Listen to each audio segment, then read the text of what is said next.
ଦେଖନ୍ତୁ, ଆମ ଓଡ଼ିଶା ସରକାରଙ୍କ ତରଫରୁ ଗୋଟିଏ ବଢ଼ିଆ ଯୋଜନା କାର୍ଯ୍ୟକାରୀ ହେଲା। ଆପଣମାନଙ୍କର ଗ୍ରାମାଞ୍ଚଳରେ ଏବଂ ସହରାଞ୍ଚଳରେ ଯେଉଁ ବିକଳାଙ୍ଗମାନେ ରହିଛନ୍ତି ସେମାନଙ୍କ ପାଇଁ ଏହି ଯୋଜନାଟି କାର୍ଯ୍ୟକାରୀ କରିବ। ଏହି ଯୋଜନାରେ ଆପଣମାନେ ପ୍ରତ୍ୟେକ ମାସ ଟଙ୍କା ପାଇବେ। ଯେମିତିକା ଆପଣମାନେ ମାସକୁ ମାସ ପେନସନ୍ ପାଉଛନ୍ତି, ସେହିଭଳି ଏହି ଯୋଜନାରେ ଯେଉଁମାନେ ବିକଳାଙ୍ଗ ରହିଛନ୍ତି ସେମାନଙ୍କ ପାଇଁ ଏହି ଯୋଜନାରେ ମାସକୁ ମାସ ଟଙ୍କା ମିଳିବ। ଏହି ଯୋଜନାର ନାମ ରହିଛି ବାଣୀଶ୍ରୀ ଯୋଜନା।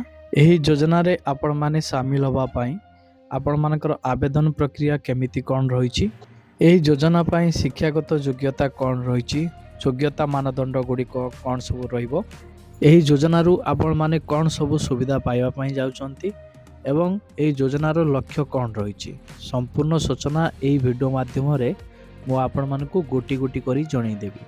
ସେଥିପାଇଁ ଆପଣମାନେ ଭିଡ଼ିଓଟିକୁ ବିନା ସ୍କିପ୍ରେ ଶେଷ ପର୍ଯ୍ୟନ୍ତ ଦେଖନ୍ତୁ, ଯାହାଫଳରେ ଆପଣ ଜାଣିପାରିବେ, ବୁଝିପାରିବେ। ଭିଡ଼ିଓଟିକୁ ଆରମ୍ଭ କରିବା ପୂର୍ବରୁ ଆପଣ ସମସ୍ତଙ୍କୁ କହି ରଖିବି, ଚ୍ୟାନେଲରେ ଯଦି ନୂଆ କରି ଆପଣ ଭିଡ଼ିଓଟି ଦେଖୁଥାନ୍ତି ତାହେଲେ ଭିଡ଼ିଓକୁ ଲାଇକ୍ କରି ଚ୍ୟାନେଲକୁ ସବସ୍କ୍ରାଇବ୍ କରି ପାଖରେ ଥିବା ବେଲ୍ ଆଇକନ୍କୁ କ୍ଲିକ୍ କରିଦିଅନ୍ତୁ। କାରଣ ସରକାରଙ୍କ ତରଫରୁ ଯେଉଁ ସବୁ ନୂଆ ଯୋଜନା ଗୁଡ଼ିକ ଆସିବ ସେହି ଯୋଜନା ଗୁଡ଼ିକର ଆପଣ ସମ୍ପୂର୍ଣ୍ଣ ସୂଚନା, ଆବେଦନ ପ୍ରକ୍ରିୟା ଏବଂ ସରକାରଙ୍କ ଦ୍ୱାରା ଯେଉଁ ଯୋଜନା ଗୁଡ଼ିକ ପରିଚାଳିତ ହେଉଛି ସେହି ଯୋଜନା ଗୁଡ଼ିକର ନୂଆ ନୂଆ ସୂଚନା ଏବଂ ଗୁରୁତ୍ୱପୂର୍ଣ୍ଣ ସୂଚନା ଗୁଡ଼ିକ ଆପଣ ଏହି ଚ୍ୟାନେଲରୁ ହିଁ ଜାଣିବାକୁ ପାଇବେ। ସରକାରଙ୍କ ତରଫରୁ ଯେଉଁ ସବୁ ଯୋଜନା ଗୁଡ଼ିକ ଆସୁଛି ଆପଣମାନେ ସେହି ଯୋଜନା ଗୁଡ଼ିକର ଲାଭ ନିହାତି ଉଠାଇବା ଦରକାର। ଆପଣମାନେ ଏ ଭିଡ଼ିଓଟିକୁ ସେୟାର କରିବା ଦ୍ୱାରା ଆପଣମାନଙ୍କର ସାଙ୍ଗସାଥି, ବନ୍ଧୁବାନ୍ଧବ, ସାହି ପଡ଼ିଶା ଏହି ଯୋଜନାର କେହି ନା କେହି ଫାଇଦା ଉଠାଇ ପାରିବେ, କେବଳ ଆପଣମାନଙ୍କର ଗୋଟିଏ ସେୟାର ପାଇଁ। ଦେଖନ୍ତୁ, ଏହି ଯୋଜନାଟି ଓଡ଼ିଶା ସରକାରଙ୍କ ଦ୍ୱାରା କାର୍ଯ୍ୟକାରୀ ହେଇଛି, ଯାହାର ନାମ ରହିଛି ବାଣୀଶ୍ରୀ ଛାତ୍ରବୃତ୍ତି ଯୋଜନା। ଏହି ଯୋଜନାଟି କାହା ପାଇଁ ଉଦ୍ଦିଷ୍ଟ, ଆସନ୍ତୁ ଏହା ଉପରେ ନଜର ପକାଇବା। ଦେଖନ୍ତୁ, ଛାତ୍ରଛାତ୍ରୀଙ୍କ ପାଇଁ ଏକ ଛାତ୍ରବୃତ୍ତି ଯୋଜନା, ଯାହା ଛାତ୍ରଛାତ୍ରୀମାନଙ୍କୁ ପାଠପଢ଼ା ଏବଂ ବୃତ୍ତିଗତ ତାଲିମ ହାସଲ କରିବାରେ ସହାୟତା ଏବଂ ଉତ୍ସାହିତ କରିବା ପାଇଁ ଓଡ଼ିଶା ସରକାରଙ୍କ ସାମାଜିକ ସୁରକ୍ଷା ଏବଂ ଭିନ୍ନକ୍ଷମ ବ୍ୟକ୍ତି ସଶକ୍ତିକରଣ ବିଭାଗ ଦ୍ୱାରା ବାଣୀଶ୍ରୀ ଯୋଜନା ନାମରେ ସ୍ୱତନ୍ତ୍ର ଆବଶ୍ୟକତା ପାଇଁ ଏକ ଯୋଜନା ପ୍ରଚଳନ କରାଯାଇଛି। ଏହି ଯୋଜନାର ଲକ୍ଷ୍ୟ ହେଉଛି ଭିନ୍ନକ୍ଷମ ପିଲାମାନଙ୍କୁ କିଛି ସ୍ୱତନ୍ତ୍ର ଭତ୍ତା ପ୍ରଦାନ କରିବା, ଯାହାଦ୍ୱାରା ସେମାନେ କୌଣସି ଆର୍ଥିକ ସଙ୍କଟ ବିନା ସେମାନଙ୍କର ଶିକ୍ଷା ଜାରି ରଖିପାରିବେ। ବର୍ତ୍ତମାନ ଆସନ୍ତୁ ଜାଣିବା ଏହି ଯୋଜନା ପାଇଁ ଯୋଗ୍ୟତା ମାନଦଣ୍ଡ ଗୁଡ଼ିକ କ'ଣ ସବୁ ରହିଛି। ତ ପ୍ରଥମତଃ ଆପଣମାନେ ଦେଖିବାକୁ ପାଉଥିବେ UDID ପ୍ରମାଣପତ୍ର ବାଧ୍ୟତାମୂଳକ ସମସ୍ତ 21ଟି ବର୍ଗ ଭିନ୍ନକ୍ଷମ ପାଇଁ। ତ କହିବାକୁ ଗଲେ ଯେଉଁମାନେ ବିକଳାଙ୍ଗ ରହିଛନ୍ତି, 21 ପ୍ରକାର ବିକଳାଙ୍ଗ ରହିଛନ୍ତି, ସେମାନଙ୍କର ବିକଳାଙ୍ଗ ସାର୍ଟିଫିକେଟ୍ ନିହାତି ଆବଶ୍ୟକତା ରହିଛି। ଦ୍ୱିତୀୟତଃ, ରାଜ୍ୟ ସରକାରଙ୍କ ଠାରୁ ଅନ୍ୟ କୌଣସି ଛାତ୍ରବୃତ୍ତି ଲାଭ ଉଠାଉଥିଲେ ମଧ୍ୟ ଭିନ୍ନକ୍ଷମ ଛାତ୍ରଛାତ୍ରୀମାନେ ବାଣୀଶ୍ରୀ ଛାତ୍ରବୃତ୍ତି ପାଇବା ପାଇଁ ଯୋଗ୍ୟ ବିବେଚିତ ହେବେ।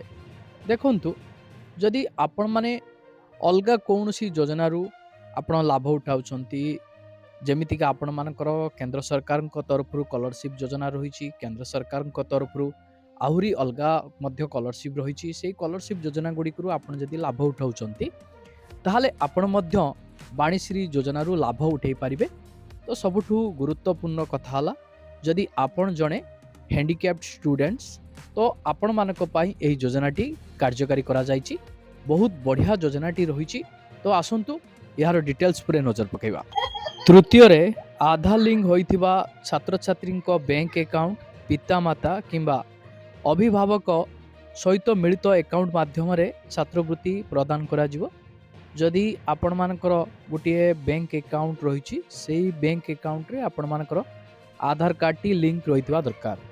ଯଦି ଆପଣମାନଙ୍କର ଆକାଉଣ୍ଟ ନାହିଁ, ଆପଣମାନଙ୍କର ବାପା ମାଆଙ୍କ ନାମରେ ଆକାଉଣ୍ଟ ରହିଛି କିନ୍ତୁ ସେହି ଆକାଉଣ୍ଟରେ ମଧ୍ୟ ଆଧାର କାର୍ଡ଼ ଲିଙ୍କ ନିହାତି ରହିଥିବା ଦରକାର। ଯଦି ଆପଣମାନଙ୍କର ସେହି ଆକାଉଣ୍ଟରେ ଆଧାର କାର୍ଡ଼ର ଲିଙ୍କ ରହୁନାହିଁ, ଆପଣମାନଙ୍କୁ ଟଙ୍କା ମିଳିବାରେ ବହୁତ ଅସୁବିଧାର ସମ୍ମୁଖୀନ ହେବା ପାଇଁ ପଡ଼ିବ। ଯାହାକି ଆପଣ ଜାଣିଥିବେ, ତ ସରକାରଙ୍କ ତରଫରୁ ଯାହା ବି ସବୁ ଯୋଜନା ଗୁଡ଼ିକ କାର୍ଯ୍ୟକାରୀ ହେଉଛି সেই ଯୋଜନା ଗୁଡ଼ିକ ପ୍ରତ୍ୟକ୍ଷ ଲାଭ ହସ୍ତାନ୍ତର ମାଧ୍ୟମରେ ପଠାଯାଉଛି, ଅର୍ଥାତ୍ ଡିବିଟି ମାଧ୍ୟମରେ ଏହି ଟଙ୍କାଗୁଡ଼ିକୁ ହିତାଧିକାରୀମାନଙ୍କ ନିକଟକୁ ପଠାଯାଉଛି। ଏହି ଯୋଜନାରେ ଆପଣମାନେ କେମିତି ଆବେଦନ କରିବେ? ଆପଣମାନେ ଏହି ଯୋଜନାରେ ଅନଲାଇନ୍ ମାଧ୍ୟମରେ ଆବେଦନ କରିବେ। ଅନଲାଇନ୍ରେ ଆବେଦନ କରିବା ପାଇଁ ଏହାର ୱେବସାଇଟ୍କୁ ଆପଣ ଭିଜିଟ୍ କରିବା ପାଇଁ ପଡ଼ିବ। ୱେବସାଇଟ୍ଟି ଆପଣମାନଙ୍କର ରହିଛି ssep.odisha.gov.in। ଏହି ୱେବସାଇଟ୍ରେ ଆପଣମାନଙ୍କୁ ଆବେଦନ କରିବା ପାଇଁ ପଡ଼ିବ। ବର୍ତ୍ତମାନ ଆସନ୍ତୁ ଜାଣିବା କେଉଁ ଶ୍ରେଣୀର ଛାତ୍ରଛାତ୍ରୀମାନଙ୍କୁ କେତେ ଟଙ୍କା ମିଳିବ। ସର୍ବପ୍ରଥମେ ଦେଖନ୍ତୁ, ପ୍ରଥମରୁ ପଞ୍ଚମ ଶ୍ରେଣୀ ଯାଏଁ 400 ଟଙ୍କା ମିଳିବ। ତାପରେ ଆପଣମାନଙ୍କର ରହିଛି ମାଧ୍ୟମିକ ଏବଂ ଉଚ୍ଚ ବିଦ୍ୟାଳୟ। କହିବାକୁ ଗଲେ ଷଷ୍ଠରୁ ଅଷ୍ଟମ ଶ୍ରେଣୀ ଏବଂ ନବମରୁ ଦଶମ ଶ୍ରେଣୀ ପର୍ଯ୍ୟନ୍ତ ଆପଣମାନଙ୍କୁ 500 ଟଙ୍କା ମିଳିବ। ତାପରେ ଆପଣମାନଙ୍କର ରହିଛି ମହାବିଦ୍ୟାଳୟ। ଯଦି ଆପଣମାନେ +2 +3 ପାଠ ପଢ଼ୁଛନ୍ତି ତାହେଲେ ମାସିକ ଆପଣମାନଙ୍କୁ 600 ଟଙ୍କା ମିଳିବ। ସେହିଭଳି ଯଦି ଆପଣମାନେ ବିଶ୍ୱବିଦ୍ୟାଳୟ ସ୍ତରରେ ପାଠ ପଢ଼ୁଛନ୍ତି, ଯେମିତିକା ଆପଣମାନେ ବୈଷୟିକ ଏବଂ ବୃତ୍ତିଗତ ତାଲିମ ନେଉଛନ୍ତି, ସେଥିପାଇଁ ଆପଣମାନଙ୍କୁ 700 ଟଙ୍କା ମିଳିବ। ତାପରେ ରାଜ୍ୟ ବାହାରେ ବିଭିନ୍ନ କ୍ଷେତ୍ରରେ ଶିକ୍ଷା ଗ୍ରହଣ କରୁଥିବା ଛାତ୍ରଛାତ୍ରୀଙ୍କୁ 700 ଟଙ୍କା ମିଳିବ। ପାଠକ ସହାୟକ ଭତ୍ତା ଦୃଷ୍ଟିହୀନ ଛାତ୍ରଛାତ୍ରୀଙ୍କ ପାଇଁ ପ୍ରଥମରୁ ପଞ୍ଚମ ଯାଏଁ 200 ଟଙ୍କା, ଷଷ୍ଠରୁ ଦଶମ ଶ୍ରେଣୀ ଯାଏଁ ମାସିକ 300 ଟଙ୍କା, ଅନ୍ୟାନ୍ୟ ଅଧ୍ୟୟନ ପାଇଁ ମାସିକ 400 ଟଙ୍କା। ସେହିଭଳି ଅସ୍ଥିଶଲ୍ୟ ଭିନ୍ନକ୍ଷମ ପାଇଁ ଅତିରିକ୍ତ ପରିବହନ ରାଶି ମାସିକ 200 ଟଙ୍କା ମିଳିବ। ତାପରେ ଆସନ୍ତୁ ଜାଣିବା ଆବେଦନର ସମୟସୀମା। ଅନଲାଇନ୍ ଆବେଦନ ତାରିଖ ଆପଣମାନଙ୍କର 1/12/2025ରୁ ରହିଥିଲା। ଅନଲାଇନ୍ ଆବେଦନର ଶେଷ ତାରିଖ ଆପଣମାନଙ୍କର 15/2/2026 ଯାଏଁ ରହିଛି। ଶିକ୍ଷା ଅନୁଷ୍ଠାନ ସ୍ତରୀୟ ଯାଞ୍ଚର ଶେଷ ତାରିଖ 20/2/2026। ସମ୍ପୃକ୍ତ ଜିଲ୍ଲା ସାମାଜିକ ସୁରକ୍ଷା ଅଧିକାରୀଙ୍କ ଦ୍ୱାରା ଆବେଦନ ପତ୍ର ପ୍ରେରଣର ଶେଷ ତାରିଖ ମଧ୍ୟ 25/2/2026 ରହିଛି। ବହୁତ ସରଳ ପ୍ରକ୍ରିୟା ରହିଛି, ଆପଣମାନେ ଆବେଦନ କରିପାରିବେ। ଯେତେବେଳେ ଏହି ୱେବସାଇଟ୍ରେ ଆପଣମାନେ ଭିଜିଟ୍ କରିବେ, ଦେଖନ୍ତୁ ଏଇଭଳି ଏକ ପେଜ୍ ଓପନ୍ ହେଇ ଆସିବ। ଏହି ପେଜ୍ରେ ଆପଣମାନେ ସ୍କ୍ରୋଲ୍ କରି ତଳକୁ ଆସିବେ। ଦେଖନ୍ତୁ ଏଠାରେ ଗୋଟେ ଅପସନ୍ ରହିଛି ବାଣୀଶ୍ରୀ ଛାତ୍ରବୃତ୍ତି। ଏହି ଅପସନ୍ ଉପରେ ଆପଣ କ୍ଲିକ୍ କରିବେ। ଯେତେବେଳେ ଆପଣ ଏହି ଅପସନ୍ ଉପରେ କ୍ଲିକ୍ କରିବେ, ଦେଖନ୍ତୁ ଆପଣମାନଙ୍କର ଦୁଇଟି ଅପସନ୍ ଏଠାରେ ଶୋ କରାଉଛି। ଯଦି ଆପଣ ନୂଆ କରି ପ୍ରଥମେ ଆବେଦନ କରିବା ପାଇଁ ଚାହୁଁଛନ୍ତି, ତାହେଲେ ଆପଣମାନେ ନୂତନ ଆବେଦନ ଅପସନ୍ ଉପରେ କ୍ଲିକ୍ କରି ଆପଣମାନେ ଆଗକୁ ବଢ଼ନ୍ତୁ ଅପସନ୍ ଉପରେ ଆପଣ କ୍ଲିକ୍ କରିବେ। ପ୍ରୋସେସିଂ ନେଲା ପରେ ଦେଖନ୍ତୁ ଏଇଭଳି ଏକ ପେଜ୍ ଓପନ୍ ହେଇ ଆସିବ।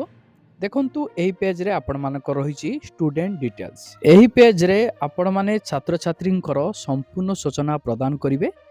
ଯେମିତିକା ପ୍ରଥମ ଅପସନ୍ ଆପଣମାନଙ୍କର ରହିଛି ଶିକ୍ଷାବର୍ଷ। ଆପଣ କେଉଁ ଶିକ୍ଷାବର୍ଷରେ ଶିକ୍ଷା ଲାଭ କରୁଥିଲେ, ଆପଣ ସେହି ଶିକ୍ଷାବର୍ଷଟିକୁ ଆପଣ ସିଲେକ୍ଟ କରିନେବେ। ତାପରେ ଅପସନ୍ଟି ରହିଛି ନାମ। ଆପଣମାନଙ୍କର ନାମ କ'ଣ ରହିଛି ନିର୍ଭୁଲ ଭାବରେ ଏହି ବକ୍ସରେ ଆପଣ ଏଣ୍ଟ୍ରି କରିଦିଅନ୍ତୁ। ତାପରେ ରହିଛି ଆପଣମାନଙ୍କର ଆଧାର ନମ୍ବର। ଏହି ବକ୍ସରେ ଆପଣମାନେ ଆଧାର ନମ୍ବରଟିକୁ ଦେଇଦିଅନ୍ତୁ। ଆଧାର ନମ୍ବରଟିକୁ ଦେଲା ପରେ ଆପଣ କ'ଣ କରିବେ, ତଳେ ଗୋଟେ ଅପସନ୍ ରହିଛି ଗ୍ରୀନ୍ କଲର୍ର, ସେଇ ଭେରିଫାଏ ଆଧାର ଅପସନ୍ ଉପରେ ଆପଣ କ୍ଲିକ୍ କରିଦେବେ। ଯେତେବେଳେ ଆପଣ ଭେରିଫାଏ ଆଧାର ଅପସନ୍ ଉପରେ କ୍ଲିକ୍ କରିବେ, ଆପଣମାନଙ୍କର ଆଧାର ନମ୍ବରଟି ଭେରିଫାଏ ହେଇଯିବ। ତାପରେ ଅପସନ୍ଟି ରହିଛି ଆପଣମାନଙ୍କର ଜେଣ୍ଡର, ଆପଣ ମେଲ୍ କି ଫିମେଲ୍ ଆପଣ ସେଇ ଅନୁସାରେ ସିଲେକ୍ଟ କରିନେବେ। ତାପରେ ଆପଣମାନଙ୍କର ଜନ୍ମ ତାରିଖ ରହିଛି, ଆପଣ ଜନ୍ମ ତାରିଖଟିକୁ ଆପଣ ସିଲେକ୍ଟ କରିନିଅନ୍ତୁ। ତାପରେ ଅପସନ୍ଟି ରହିଛି ଆପଣମାନଙ୍କର ବୟସ। ଜନ୍ମ ତାରିଖ ଅନୁସାରେ ବର୍ତ୍ତମାନ ଆପଣମାନଙ୍କର ବୟସ କେତେ ଆପଣମାନେ ଏଣ୍ଟ୍ରି କରିଦିଅନ୍ତୁ। ଏଇଭଳି ଆପଣମାନେ ଆବେଦନ କରିପାରିବେ। ଆବେଦନ ଦେଖନ୍ତୁ ଫ୍ଲିପକାର୍ଟରେ ବଢ଼ିଆ ବଢ଼ିଆ କଲେଜ ବ୍ୟାଗ୍ ଗୁଡ଼ିକ ରହିଛି, ବହୁତ କମ୍ ରେଟ୍ରେ ଆପଣ ପାଇପାରିବେ। ଏହି ଭିଡ଼ିଓରେ ମୁଁ ଆପଣମାନଙ୍କୁ ଲିଙ୍କ୍ ପ୍ରୋଭାଇଡ଼ କରିଦେଇଛି, ତା ସହିତ ଭଲ ଭଲ ଶୋ ଆପଣ ମଧ୍ୟ ପାଇପାରିବେ। ବହୁତ କମ୍ ରେଟ୍ ରହିଛି, ଆପଣମାନେ ଅର୍ଡ଼ର କରିନିଅନ୍ତୁ।